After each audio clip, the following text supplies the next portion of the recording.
Je m'appelle Marie-Claire Arthaud-Beauté, je suis la coordinatrice du réseau national de dons de cerveau pour la recherche, NeuroCEB, et nos bureaux sont localisés à l'hôpital de la Pitié-Salpêtrière à Paris, mais nous sommes un réseau national.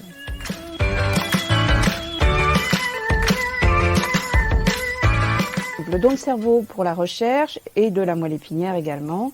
Donc c'est un don de tissu pour la recherche. Ça consiste en fait à faire le prélèvement du cerveau en entier et éventuellement de la moelle épinière, de l'échantillonner et de le mettre à disposition des chercheurs qui mènent des projets sur les maladies neurodégénératives, dont bien sûr la maladie d'Alzheimer, qui est une des maladies qui actuellement ont la plus grande prévalence en France.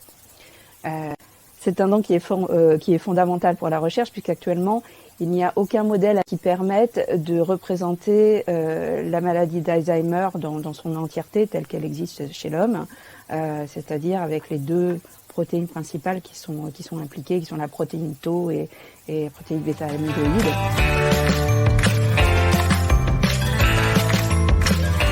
La biobanque NeuroCEB, qui existe depuis plus de 15 ans et sous sa forme actuelle depuis 2017, est une structure qui est unique en France et probablement dans le monde, puisqu'elle est à la fois hospitalière et associative. Donc la partie associative, c'est l'association NeuroCEB, c'est une association constituée d'associations de malades et de fondations de recherche, dont la Fondation Vaincre Alzheimer, qui est un des membres fondateurs. La partie hospitalière est la partie qui gère le centre de ressources biologiques en tant que tel, c'est-à-dire les collections d'échantillons et les mises à disposition avec les chercheurs.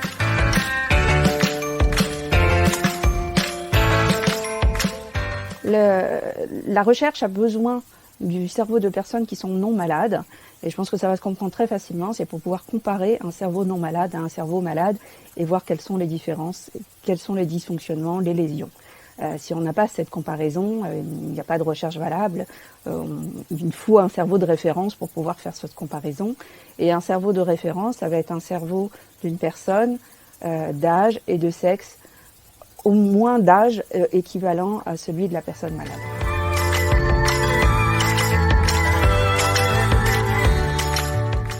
À l'heure actuelle, un de nos plus gros défis et une des plus grandes difficultés, qui est aussi rencontrée par d'autres biobanques de cerveau dans le monde, c'est d'avoir des échantillons de personnes non malades qui servent donc de témoins pour les recherches. En effet, la plupart du temps, les personnes qui s'inscrivent comme donneuses sont jeunes et en bonne santé, et tant mieux pour elles, et pourvu qu'elles le restent longtemps. Mais il arrive que ces personnes, quand elles viennent à vieillir, développent une maladie, par exemple neurodégénérative, et donc ne soient plus des témoins. Par ailleurs, les personnes qui sont jeunes et en bonne santé le restent pendant longtemps, donc ce ne sont pas des échantillons dont nous pouvons disposer maintenant pour les chercheurs. Donc un de nos plus gros défis actuellement, c'est de solliciter des donneurs âgés, en bonne santé, qui pourraient réellement devenir témoins pour les recherches.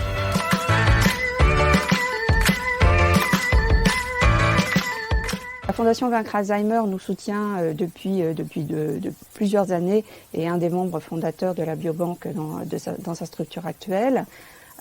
Son rôle est fondamental puisque elle agit pour promouvoir le don de cerveau auprès des donneurs à travers d'actions comme celle de son implication dans la semaine du cerveau, des lives qu'il y a pu y avoir sur Facebook, de son site internet qui est en relation avec notre site internet.